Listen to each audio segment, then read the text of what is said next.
Bismillahirrahmanirrahim. Assalamu alaikum students. Welcome to English Literature Study. Hope you all are well.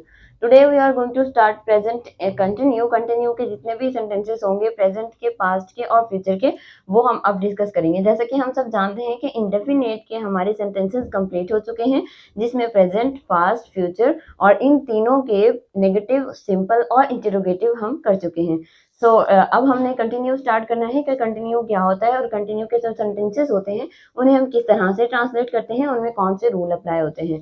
इससे पहले अगर आप हमारे चैनल पर नए हैं तो चैनल को सब्सक्राइब कर लीजिए, अपने दोस्तों के साथ शेयर कीजिए और अगर वीडियो अच्छी लगे तो लाइक भी कीजिए। और अगर आप लोग इंडेफिनेट की वीडियोस चाहते हैं तो डिस्क्रिप्शन में हमने उसका लिंक दे दिया हुआ है, आप वहां से उन लेक्चर्स तक अप्रोच कर सकते हैं।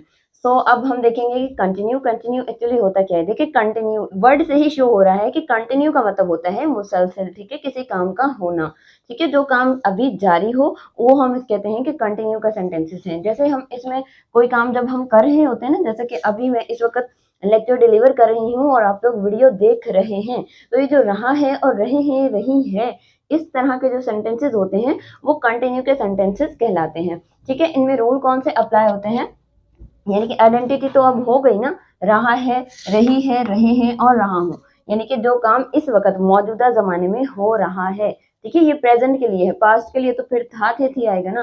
ठीक है, तो इसमें रहा है, रही है, इस वक्त जो हम काम कर रहे हैं वो होते हैं हमारे पास प्रेजेंट कंटिन्यू के सेंटेंसेस। ठीक है, जैसे कि बच्चा सो रहा है, लड़का बस का इंतजार कर रहा है, अली खत लिख रहा है।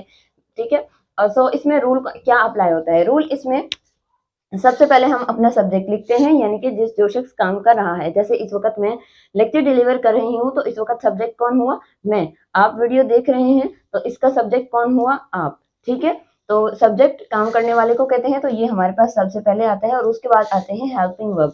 अब हेल्पिंग वर्ब क्या होते हैं, बहुत सारे स्टूडेंट ऐसे हैं जो कि हेल्पिंग वर्ब में कंफ्यूज हो जाते हैं, उन्हें समझ में नहीं आ रही होती कि हेल्पिंग वर्ब होता क्या है। एक्चुअली जब मैं भी मैट्रिक वगैरह में थी, मैट्रिक में थी, तो मुझे भी नहीं पता होता था कि हेल्पिंग वर्ब, इतना पता था कि एक हेल्पिंग वर्ब होते हैं, ये नहीं पता था कि हेल्पिंग वर्ब क्या होते हैं। हालांकि इनको भी मैं जानती थी, ठीक है, इज, एम, आर, इनको भी मैं जानती थी, लेकिन मुझे ये नहीं पता था कि एक्चुअली इन्हीं को ही हेल्पिंग वर्ब कहते हैं। ठीक है, हेल्पिंग वर्ब का मतलब क्या होता है, हेल्पिंग नेम से ही शो हो रहा है कि ऐसे अल्फाज जो कि हमारा जो मेन वर्ब होता है उसकी हेल्प करते हैं।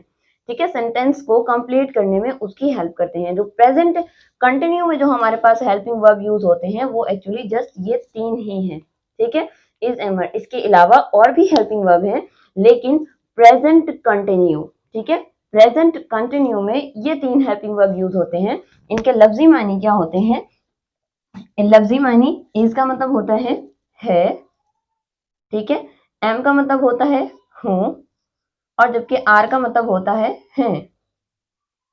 ठीक है, फॉर एग्जाम्पल हम कहते हैं अबू जान आते हैं, ठीक है, अब वहां पर हैं का यूज हुआ है, लेकिन अबू सब्जेक्ट है और सिंगुलर है, तो उसमें हम इज का ही यूज करेंगे।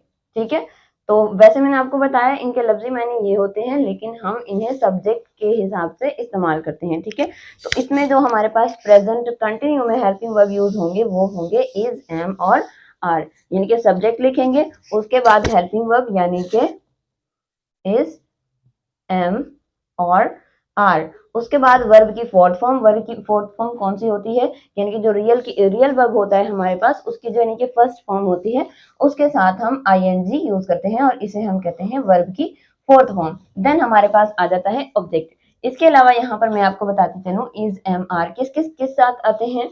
इज हमारे पास आते हैं ही, शी और इट, या फिर कोई भी सिंगुलर नेम। ठीक है, सिंगुलर नेम जैसे अली, आयशा, फातिमा। ठीक है, ये जो सिंगुलर नेम होते हैं इनके साथ हम इज का यूज करते हैं, एम जस्ट आई के साथ यूज होता है, और यू सॉरी आर को हम यूज करते हैं यू, वी, दे, या कोई प्लूरल नेम, जैसे कि प्लूरल में आ जाते हैं स्टूडेंट्स, टीचर्स, या फिर लेबर्स, वर्कर्स, यानी कि जो एक से ज्यादा लोग हों। ठीक है, उनके साथ हम आर का यूज करते हैं। तो हेल्पिंग वर्ब के भी एक्सप्लेन हो गया, तो आई होप कि आप लोगों को इसका मेथड समझ में आ गया होगा। मेथड के बाद हम इसको एग्जांपल्स के साथ समझते हैं कि एग्जांपल्स यानी कि हम जुमले को ट्रांसलेट कैसे करते हैं। So let's begin. बच्चा सो रहा है। ठीक है, तो इसमें वर्ब है सोना और सब्जेक्ट है हमारे पास बच्चा।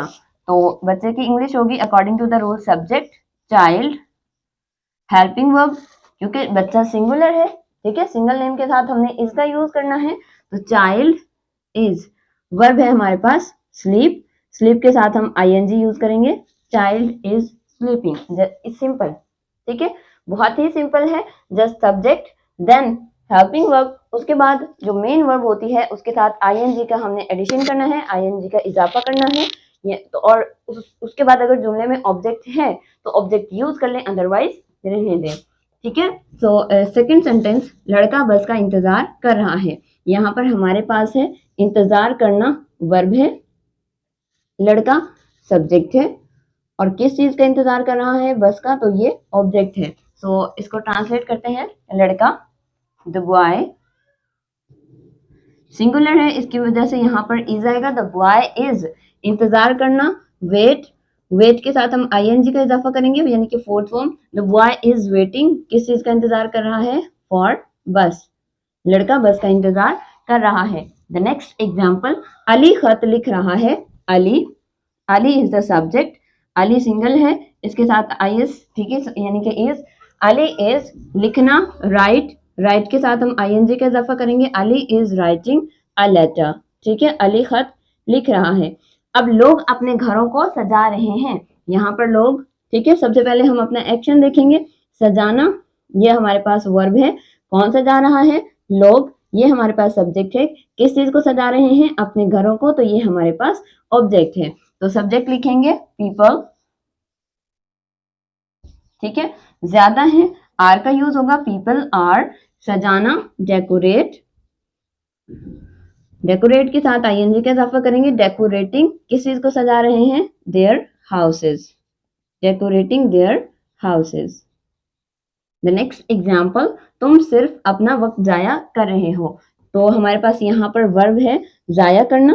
ठीक है, ये हमारे पास वर्ब है, कौन जाया कर रहा है, तुम सब्जेक्ट हुआ, क्या जाया कर रहे हैं, वक्त, तो ये ऑब्जेक्ट है।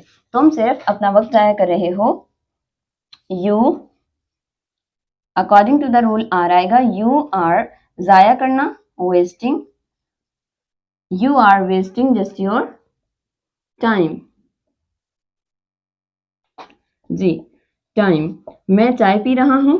ठीक है, यहाँ पर पीना यानी कि इसको तो हम एज अ ड्रिंकिंग यूज नहीं ना करेंगे, बिकॉज यू नो वो ड्रिंक्स जिन्हें हम थोड़ी थोड़ी करके पीते हैं तो उनके लिए हम टेक का यूज करते हैं, ड्रिंक का यूज नहीं करते। ठीक है, तो यहाँ पर हम पीने के लिए, फिलहाल तो मैं आपको ये समझा रही हूँ ना कि वर्ब है और मैं यहाँ पर सब्जेक्ट हूँ और यहाँ पर चाय ऑब्जेक्ट है। तो हम इसको कैसे ट्रांसलेट करेंगे, आई एम टेकिंग